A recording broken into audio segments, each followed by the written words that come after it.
the podcast where the mic drops happen. This is the SHAE Show.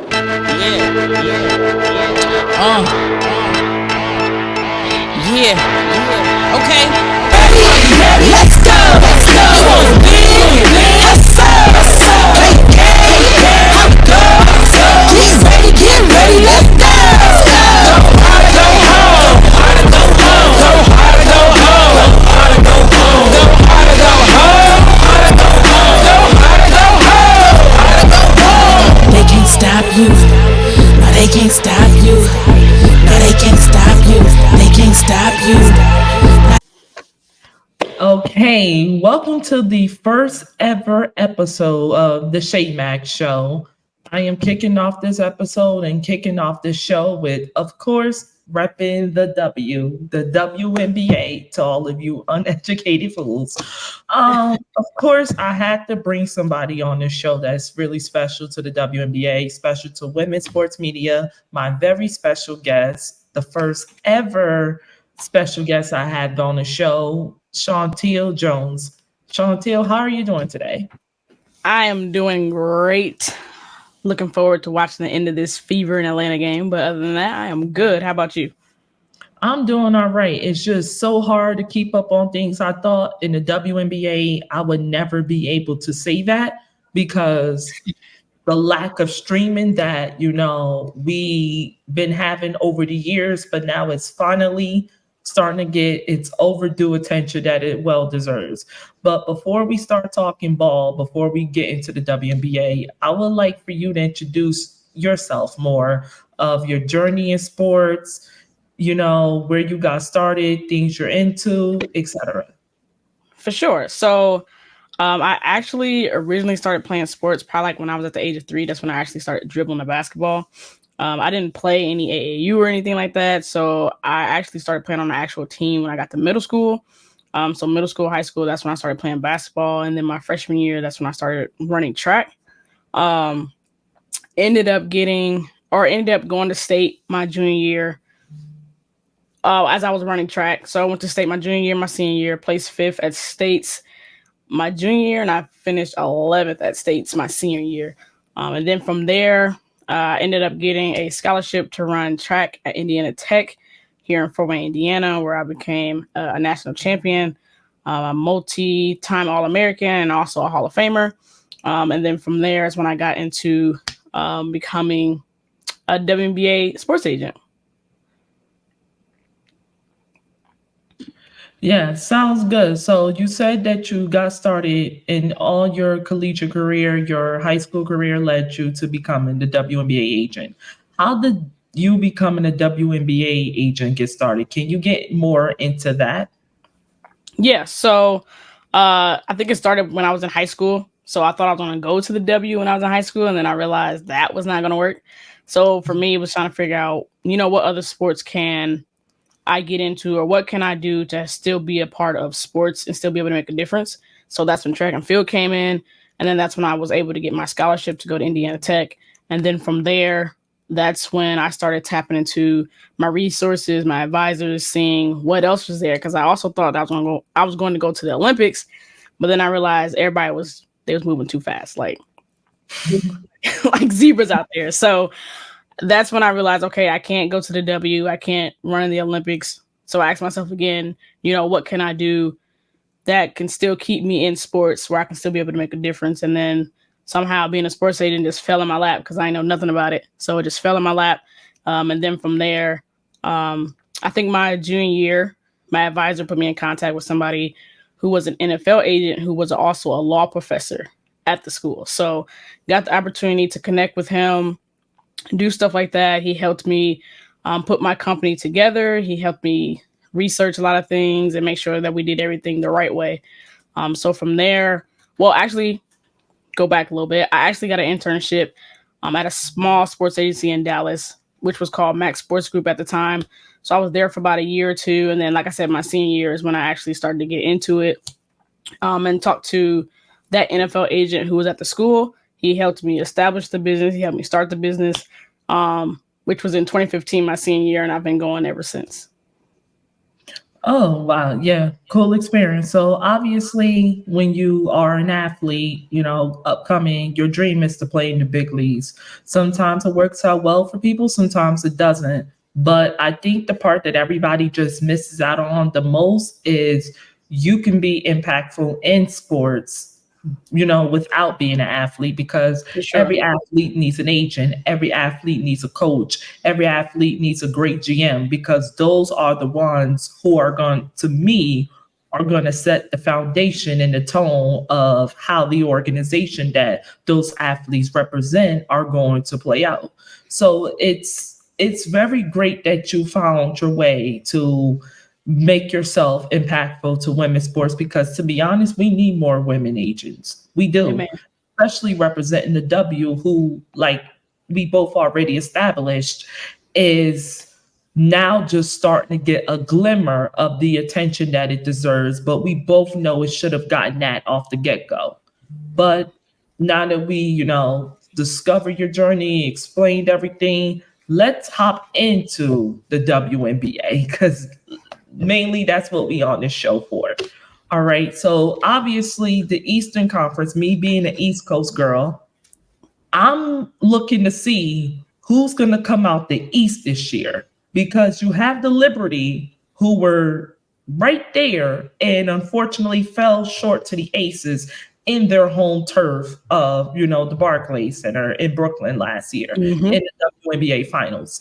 But then you got the Kinetic Sun, who's looking to get their trip, get their Eastern Conference championship back. And you can say the same thing about the Chicago Sky, who were, one of the final four in the year before last year, who just acquired Angel Reese and Camilla out the draft, who obviously got some other couple of pieces. They Hmm. did trade away Kalea Copper, which could affect their move, could not, but obviously acquiring Angel Reese and Camilla definitely in some way make up for that. But just imagine the Sky with them two being, with them two being with her. Oh God. But you got the Washington Mystics still. You got, so out of the Eastern Conference, let me get to the question. Out of those, 6, 7 teams, who will be your top three favorites to come out and represent the Eastern Conference in the WNBA finals this September, October? Ooh, I'm gonna go with Connecticut because they haven't really lost anybody from last year besides I think Jasmine Thomas. Um, so yeah, I'm going with Connecticut. New York looked a little iffy. I forget who they playing against Chicago. Yeah, So yeah. I'm glad you brought that up. We can definitely talk about that a little after you give us your favorites. okay, I'm gonna go Connecticut. Uh, man, Chicago looks good, but I'm gonna go Connecticut. I'm gonna go New York until they prove otherwise. And then because I'm from Indiana, I'm just going to happily say that I hope Indiana does it. Yeah, being from Indiana, definitely. Look, you guys did get the number one overall pick back to back drafts. Hmm. You guys got the best two players to come out both draft years, and the likes of Aaliyah Boston and Caitlin Clark. Like you Yep. two you guys just got arguably two of the most generational players out the past 5 years in the WNBA draft. That is that is nothing to play with, because that is a lot to build around. You got your Hmm. offensive heavy hand, you got your defensive heavy hand. And Yep. it's like, I think out the Eastern Conference, you guys are the most overlooked team in the WNBA out that Eastern Conference. People don't understand how special and how impactful that can be. And the fact that they are getting maybe not the most time, but enough time to they understand each other's strengths and weaknesses, and to allow their team to build and play around that. that can be dangerous because yeah, we have we got film on Caitlin Clark, but do we have enough film to be able to stop her with Aaliyah Boston and others around her? That remains to be seen. And then you got the Sky, who you can't overlook, who just embarrassed the Liberty. Even though it's a preseason game, but that right there can be a wake up call because Mhm. I don't even think Camila even played that game, if I'm not Nope. mistaken. But And Angel had a double that game, so yes, and that right there, a lot of people question. A lot of people were doubting Angel Reese, saying, "Oh, well, she's not going to look that good in the big league." She is looking pretty damn good right now. 13 points, your first preseason game, come back dominating against the defending Eastern Conference champions.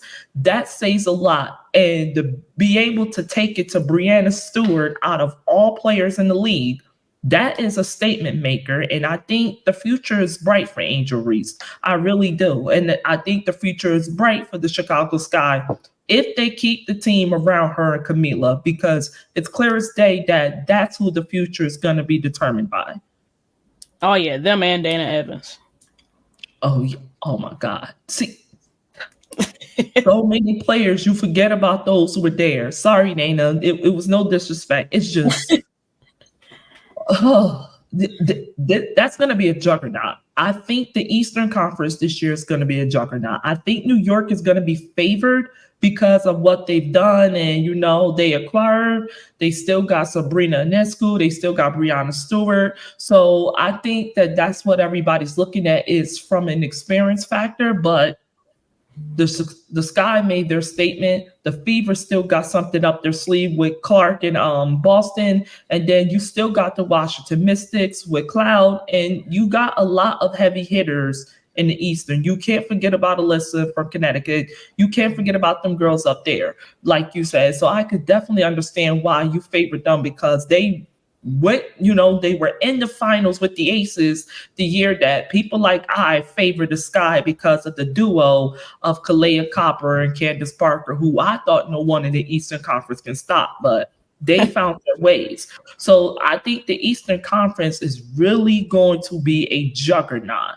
And I don't think enough teams is getting the credit that they are due.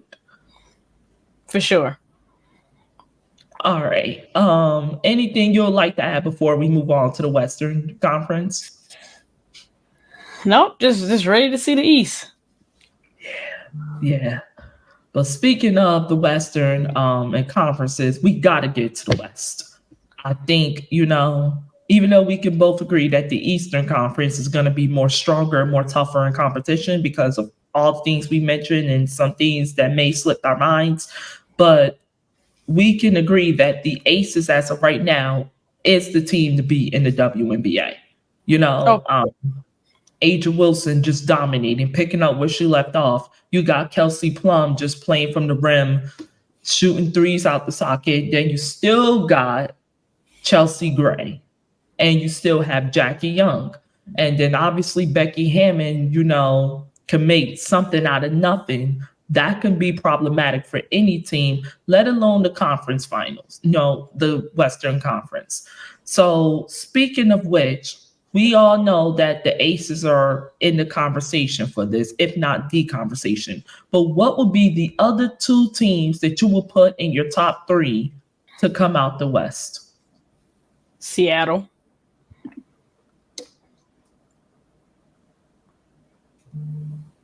LA. You got the Sparks? My Sparks?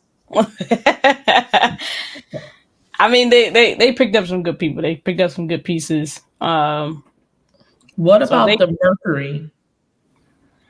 I don't know. They could. Or the Wings. The Wings are up there. So let's do it like this. Not including Vegas, right? Let's say Vegas gets a pass because I have them coming out winning the whole thing. So let's say it's Dallas, Seattle, and possibly it's between LA and Phoenix, really. I can see that. Yeah. I can definitely see that because I'm impressed with my Sparks. I'm happy about the moves they made because I was sitting there. I'm like, are y'all gonna sit here and play around or y'all gonna make some moves? You know, the Storms just got Skylar Diggins Smith, who I wanted in LA. I wanted her and Lexi Brown together in LA. I think them drafting Cameron Brink and Kiara definitely put momentum in the city of LA, who's just been lacking momentum since Candace Parker retired and or departed from LA, correct me. And it's just life's been hard for us Sparks fans, man. We went from one of the favorites to now becking our team to get the 500. That's not a good thing right there. And then we just lost a piece that we missed so much in LA, but we just gained two young stars, you know, to play along Lexi Brown. So I could definitely see my LA Sparks as a sleeper this year to come out the West. But the Aces are my favorites until further notice. But I think a team that's not being talked about enough, as you mentioned, and I'm actually glad you have them in your top three, are the Seattle Storm. So they acquire Skylar Diggins Smith. They still got Joelle. So what will be your expectations for them in Skylar heading into the 2024 season? I just feel like their chemistry will be high, only because Skylar and Joel Lloyd played together at Notre Dame, so they kind of already have that chemistry. They're already connected in that way, so I feel like they're going to feed off of each other. And when they feed off of each other, that's when all the rest of the team is gonna build off of that. And they have NECA, so it's gonna be all around I'm a so good sad it team to got watch. next. I think that's a big three that's being overlooked because you got two shooters, you got an all-around defender in NECA, and then she can shoot. And I think that's what people just overlook her when it comes to skill set is her shooting. It's not just her defensive skill set makes her a star, but it's that shooting is underrated, and she could definitely play in the rim. She's a great all-around player to me. She's one of the best. She's truly underrated. So you put her with Skylar Diggins Smith and Joelle, who is, oh my God, that girl is going to be sensational. I think she is one of the missing pieces that the WNBA needed. And she's one of the big pieces that I believe are going to take the WNBA to new heights that it should have been a long time ago. I really think that about Joelle. I think she's that special. I think that, you know, she is the gold mamba like many people would give her. I really feel like she's like that. She's really about that life and she's extremely clutch. So the Storm should be happy about having her. And then to ask Skylar Diggins Smith, you know, after losing Sue Bird and Brianna Stewart, they made up for that. And then they got Anika. I really think the Seattle Storm can definitely make some noise this year. Oh, for sure. Anything you would like to have before we move on? Because I need to know who your favorites are to win the MVP. Ooh.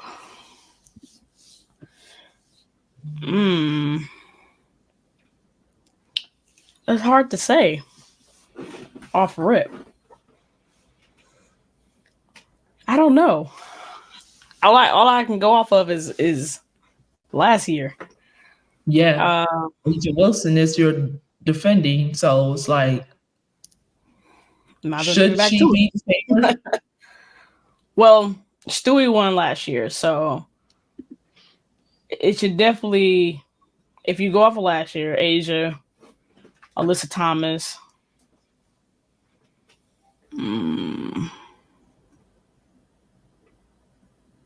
Joelle? Jewel Lloyd, yeah. I feel like if Dana plays the way she played against New York all season, and with the coaching staff that they have over there, I think Dana will be good for going up for MVP this year. She's been grinding the past 3-4 years, so I think she will be a good one to get it. But yeah, the MVP one is kind of hard. It's kind of hard. Okay, so what about Sabrina Ionescu? She ain't showed me nothing yet. Makes sense. Makes sense. But do you possibly think, have you, okay, so we have not seen a rookie since Candace Parker win the MVP. So out of Angel Reese, Caitlin Clark, Cameron Brink, and Camila Cordeso, who would you have ranking 1 through 4, like best to worst, as your favorite to be in the conversation to win the MVP award this year? Ooh, I don't like that worst word because they're all pretty dominant rookies coming in, but I would go Caitlin. Then I would go Angel. Stuck between Rakia and Brink, depending on what they do there. I think who's my other rookie? Oh, Camilla.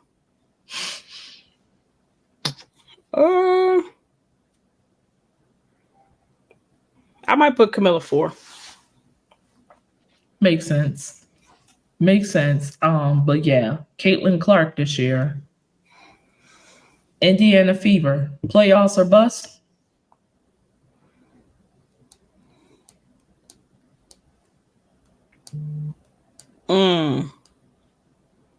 I give them playoffs. You give them playoffs? We've been getting closer and closer each year. I think we just missed it last year by like one spot. Okay. So yeah, one game. Yeah, I agree. I definitely think that if Aaliyah Boston would have had Caitlin Clark last year, you guys would have surprised a lot of people. And I think that's exactly where I'm going this year.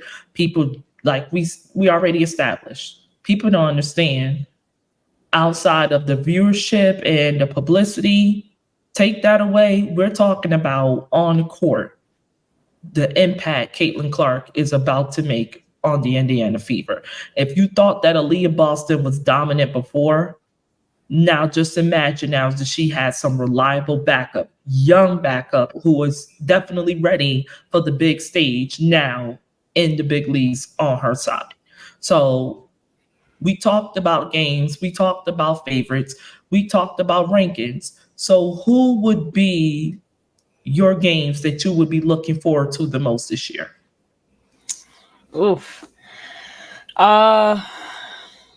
Seattle playing Chicago and Vegas and New York and Atlanta. Trying to think. Vegas or not Vegas. Fever playing Chicago, Dallas, Atlanta, the Lynx, and probably Washington. I want to say just all of them, honestly, but I'm trying to think. There's so many. There's so many. I would say Atlanta against Chicago. Atlanta against Seattle. And then probably LA against Chicago. And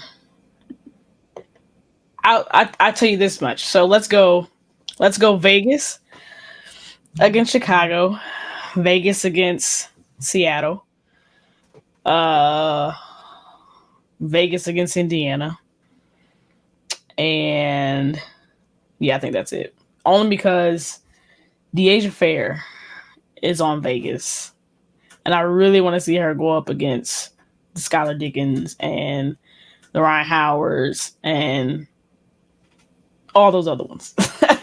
Yeah, seeing her go up against Aaliyah Boston, seeing her go against Caitlin Clark. I think her and Jackie Young, or you could say her and Kelsey Plum, or her and Chelsea Gray versus Aaliyah Boston and Caitlin Clark. Yeah, that would be one for the, definitely you will run out of popcorn watching, because I think Yeah. that's going to be a banger, because now we're getting two of the best, arguably ever, South Carolina players playing against one another. You know, if we have Dawn Staley's Golden Girls, it would be Aja Wilson and Aaliyah Boston. And then you got Caitlin Clark, who just took women's sports to a whole new level, women's Yep. basketball. And then, of course, you got Jackie Young, you got, you know, Kelsey Plum, who's looking to make a statement again and remind people who she is, because some people seem to forget. And yeah, and then of course you can also say that the Storm and correct me, the Aces play this year, if I'm not mistaken. So Skylar Diggins Smith, you know, here to remind people that she did not miss a step, even though she took a year off of giving birth to her beautiful child. And congrats to her on that. And then you got Joelle, who's looking to make a statement saying, if you didn't get the memo last year, I'm here and I'm here to stay. So when you mention the best, you're going to mention me, and here's why. And then you got the Aces, who's looking to say what they've been saying for the past 2 seasons, that if you want to be the best, you got to go through us. Everything goes through Vegas, and that is so until further notice. So with all of that being said, you know, can we expect any content, anything like that before we let you go? Any new things coming for you, your agency, things of that nature? Um, Not really. I just say stay on the lookout. Stay on the lookout, vice versa. All right, Strength. All right, Chauntiel. Give the fans, you know, what they want to know. Where can they follow you on? Things like that. For sure. So all my handles are the same on Instagram, Twitter, TikTok. Everything is Agent CSJ. Awesome. Sounds good. Thank you so much for joining me. Thank you for being my very ever first ever special guest on my show. I really will look forward to seeing your tweets, hearing more of your takes on the WNBA, as I would be dropping mine. And thank you for once again joining the SHAE Max show. Thank you for having me. Shout out to all the Indiana players in the W. Shout out. See ya. All right, that was my very special guest, Chauntiel Jones. If you have not followed her, please give her a follow, as she is one of the best in the WNBA media. She is a great, great WNBA agent. And once again, I'm honored to have her as my very first special guest. If you have not yet, give me, your host, May Shayla, a follow at SHAE Max Sports on all your favorite platforms, Instagram, Twitter, TikTok, etc. Thank you for once again tuning in to the very first episode of the SHAE Max Show. Thank you for tuning in to the very first episode of the SHAE Max Show. This is your host, SHAE, signing out. Click the follow and subscribe button now for more episodes and to get updates on the show. To view more content from the show, give us a follow on your favorite platforms such as Facebook, Instagram, Twitter, TikTok, and much more, all at the SHAE Max Show. And you can give me, your host, a follow on those same platforms at SHAE Max Sports.